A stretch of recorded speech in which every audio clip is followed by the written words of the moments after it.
The cold metallic walls of the Zelvari warship hummed with a steady, mechanical rhythm, the low drone of alien machinery filling the vast chamber.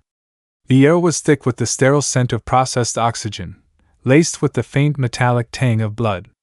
In the center of the dimly lit room, a human sat shackled to a steel-restrained chair, his head slumped forward, his breathing heavy but controlled. His uniform was tattered, stained with streaks of dried blood, his face bruised, his lips split. Yet, despite the clear evidence of exhaustion and pain, his posture remained defiant.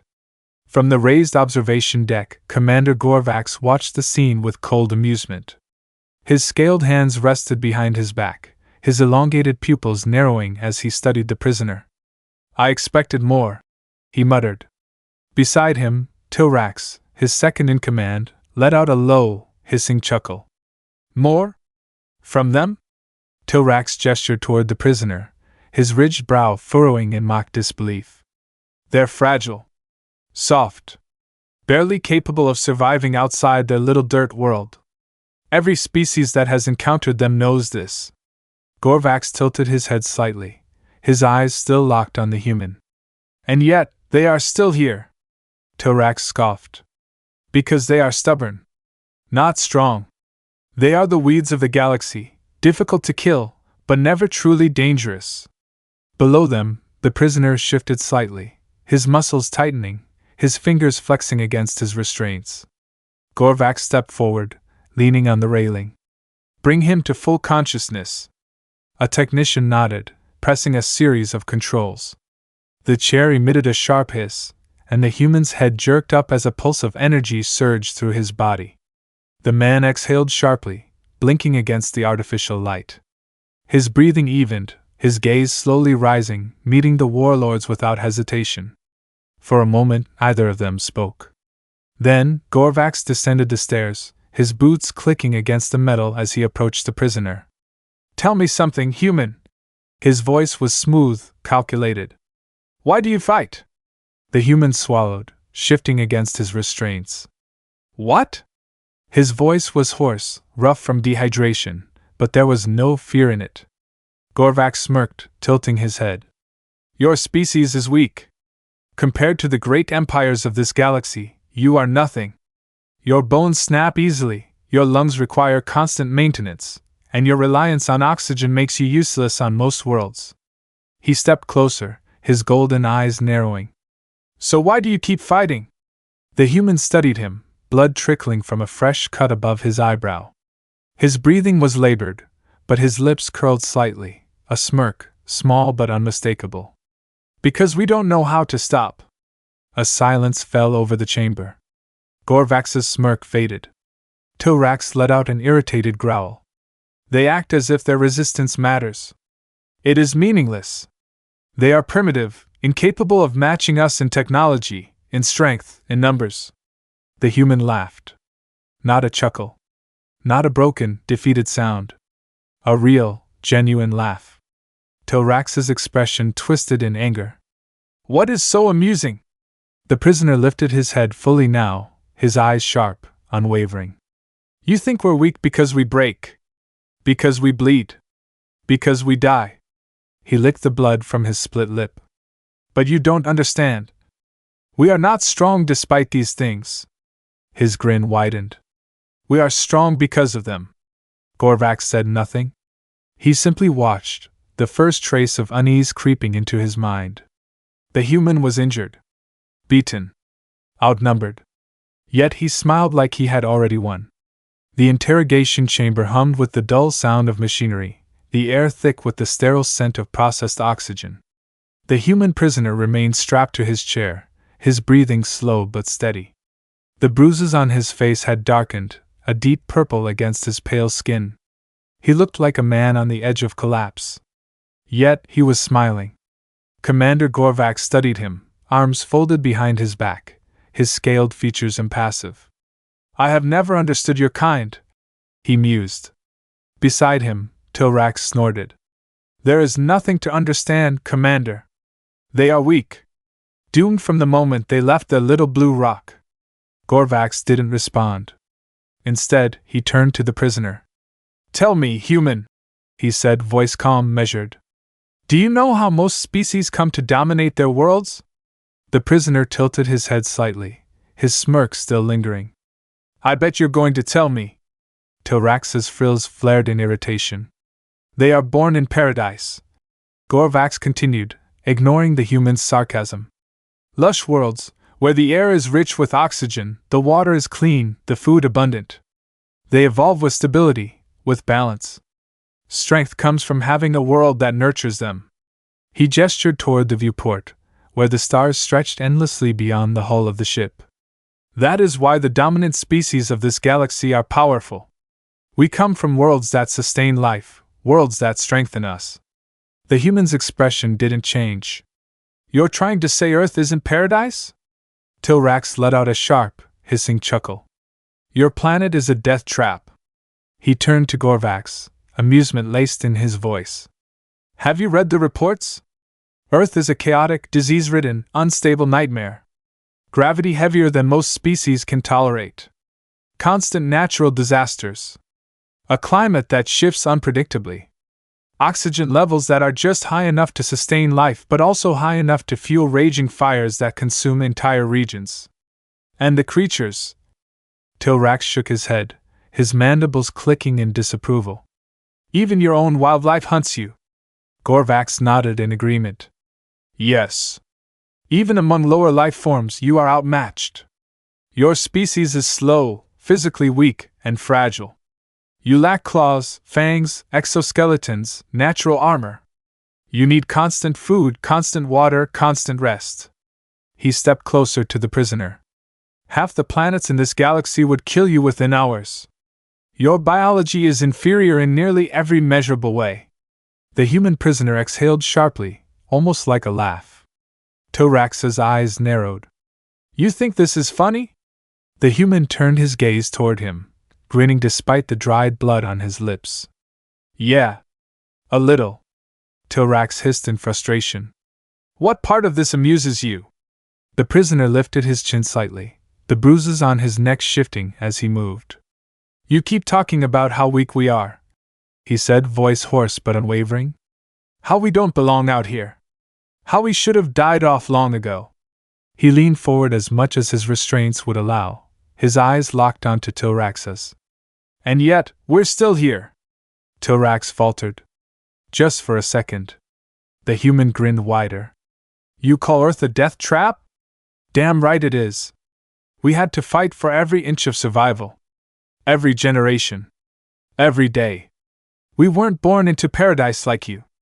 His fingers twitched against the restraints, his muscles tightening. You don't understand, do you? You think strength comes from comfort. From stability. But it doesn't. His voice dropped lower. It comes from suffering.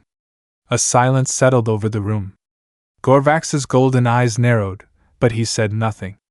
The prisoner shifted slightly, his joints aching from the strain of captivity, but his voice remained steady. You think a single plasma shot can kill us? He let out a breathy chuckle. It probably will. But let me tell you something, Commander, we don't go down easy. His gaze turned razor sharp. You've seen it yourselves. How many of your warriors came back from fighting humans? How many of your strongest, your best, fear us? Tilrax's jaw tightened.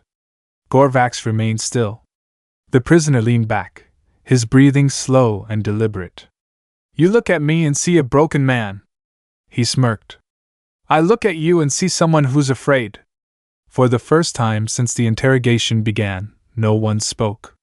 The air in the interrogation chamber was thick with tension, the cold hum of machinery filling the silence. The human prisoner remained restrained in his chair, his body battered and bruised, but his expression remained unchanged, defiant, unwavering. Commander Gorvax studied him for a long moment, his golden eyes narrowing. You believe yourself strong, he mused, his voice a measured growl. But strength is not found in suffering. It is found in dominance. And right now you are nothing. The prisoner didn't answer. Didn't flinch. Didn't even acknowledge the words.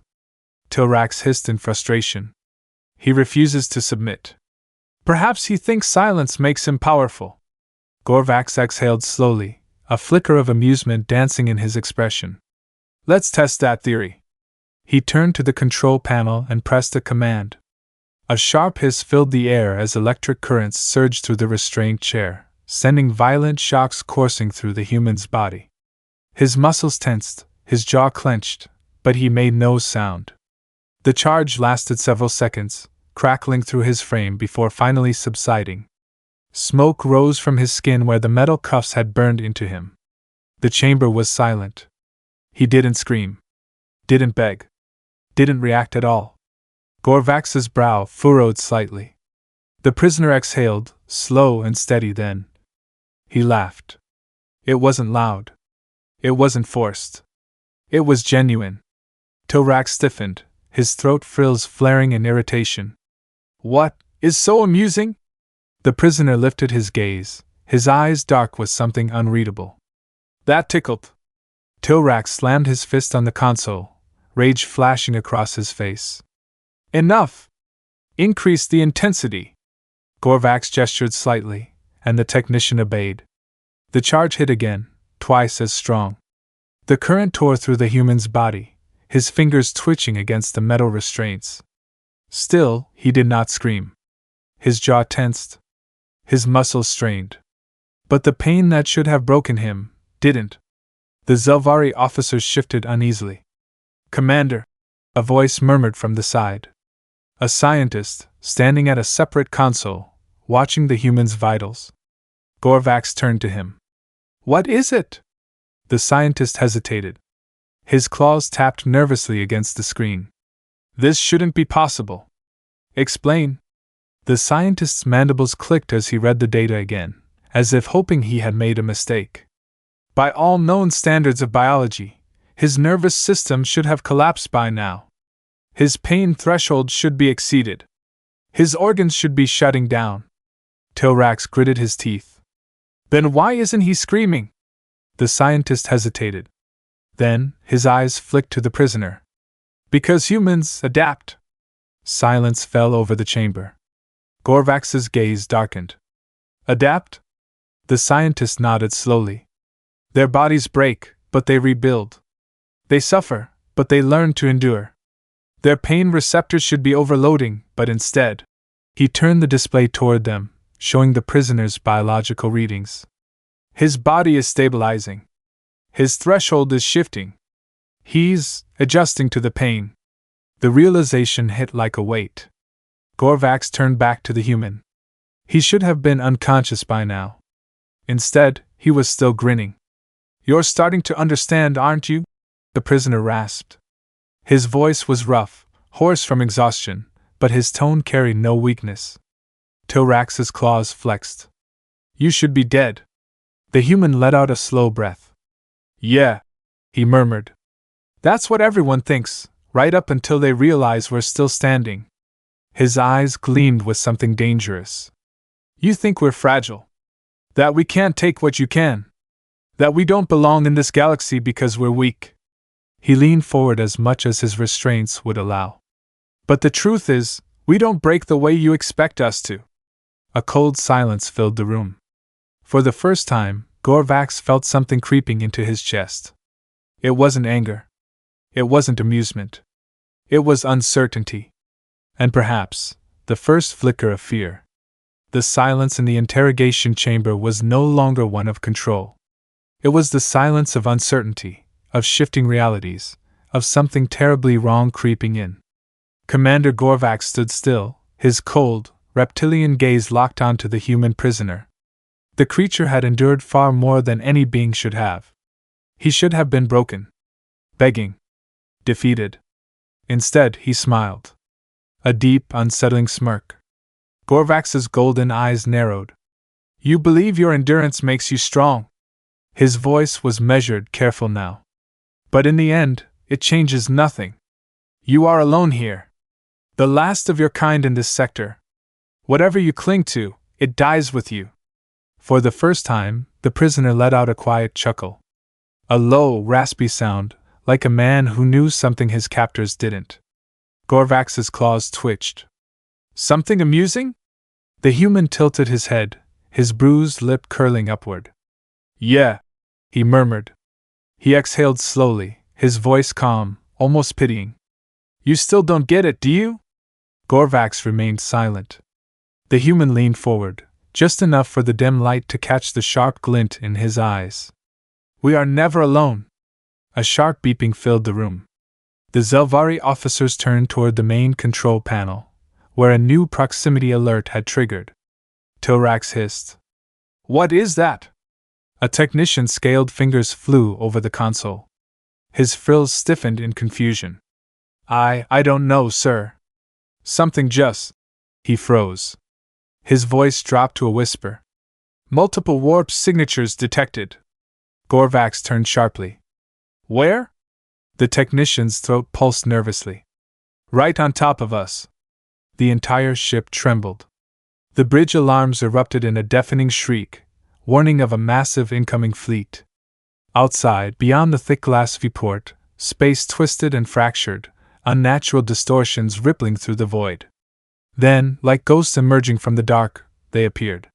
Sleek, armored human warships, their hulls black against the starfield, engines burning bright and angry.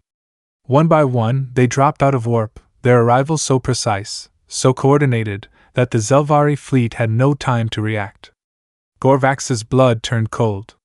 Tilrax staggered back, his voice cracking in disbelief. That's impossible. We wiped out the human forces in this sector. The prisoner in the chair grinned. No. His voice was a whisper. Then louder, clearer. You wiped out the ones you could see. He lifted his head fully now, his eyes gleaming. The ones in the dark? The ones watching? The ones waiting? His smirk widened. You never stood a chance. Outside, the human fleet began to move. Their weapons powered up, the glow of charging railguns casting a haunting light against their hulls. Zelvari officers on the bridge panicked, scrambling to send out emergency signals, to raise shields, to charge their weapons. Too late. A voice crackled over the comms. Human. Calm. Confident. Merciless. Attention, Zelvari fleet. You thought we were weak. The lead human battleship rotated slightly, its forward cannons aligning with terrifying precision. You thought we were alone. Inside the chamber, the prisoner let out a slow, quiet breath. You were wrong. The first shot fired. The Zelvari flagship shook violently as the first human salvo ripped through their formation, a shockwave of kinetic energy tearing across the hulls of their outermost warships. The bridge was a chaos of flashing alarms, panicked voices, and urgent commands, but nothing could undo what had just happened. The human fleet had arrived. And it was not retreating. Commander Gorvax gripped the edge of his console, his claws digging into the metal as he watched the impossible unfold before him. The humans were attacking head-on. No evasive maneuvers. No careful formations. No hesitation. Just raw, reckless, terrifying aggression. The Zelvari fleet had them outnumbered. Their ships were larger, their technology superior, their weapons more advanced. And yet, the human warships charged forward at full speed, their engines burning hot as they weaved through enemy fire like predators hunting in the dark. They're not falling back, Tilrax said, his voice barely above a whisper. They should be retreating, another officer muttered, his scaled hands trembling. Gorvax gritted his teeth. Then force them to. The fleet opened fire. Plasma cannons ignited, ion torpedoes launched in a deadly swarm, pulse disruptors unleashed electromagnetic shockwaves meant to cripple their systems. The void lit up in a storm of color, a massive barrage meant to annihilate the human fleet in a single overwhelming assault. And yet, they kept coming. Even as the human warships took direct hits, even as their hulls were torn open by enemy fire, even as explosions ripped through their decks. They did not stop. A human cruiser, its engines failing, its hull cracked and leaking atmosphere, plunged directly into a Zelvari destroyer, ramming it at full speed. Both ships erupted in fire. But as the flames cleared, another human vessel was already there, filling the gap, weapons hot. Tilrax staggered back from the viewport, his voice cracking. How are they still moving? Why won't they stop? No one had an answer. Because this wasn't how wars were fought. This wasn't how species behaved. When a fleet was outgunned, outnumbered, and damaged beyond repair, they retreated. They surrendered. They fled. But the humans did not. They fought like madmen. Like beasts backed into a corner, with nothing left to lose. Gorvax turned sharply toward the interrogation chamber, where the human prisoner was still restrained, watching the battle unfold on the overhead monitors. And he was grinning. You see it now, don't you? The prisoner murmured, tilting his head slightly. Gorvax's jaw clenched. This is madness, he growled. The human let out a quiet, breathless chuckle. No. This is survival. Another Zelvari cruiser detonated, its hull rupturing under a precisely placed railgun barrage. Another human ship took a direct hit to its engines, but instead of falling back, it used the explosion's momentum to slingshot itself closer, unleashing a full salvo at point-blank range. Gorvax stared in horror. This isn't possible, he whispered. The prisoner leaned forward, his grin widening. You think we fight for ourselves? He said, his voice calm, almost mocking. He gestured toward the battle raging on the screens. Look at them. Every one of them is fighting for the person next to them. For their families. For their home. For the ones they lost. His voice dropped lower. We don't fight to survive. His eyes gleamed. We fight so the next battle never happens. A loud blast rocked the ship, cutting off Gorvax's breath. The bridge alarms wailed in distress. The human fleet wasn't just holding its ground. It was winning. And for the first time in his life, Commander Gorvax realized he had never stood a chance. The Zelvari fleet was in ruins. What had once been a formation of powerful warships, built for domination, now drifted as shattered wreckage. Flames flickered in the vacuum, debris tumbling lifelessly across the void. The human fleet, though battered, still stood. Their ships, scarred, bruised, but very much alive, remained in position, their cannons still locked onto the surviving Zelvari vessels. They weren't chasing. They weren't hunting down the retreating ships. Because they didn't have to.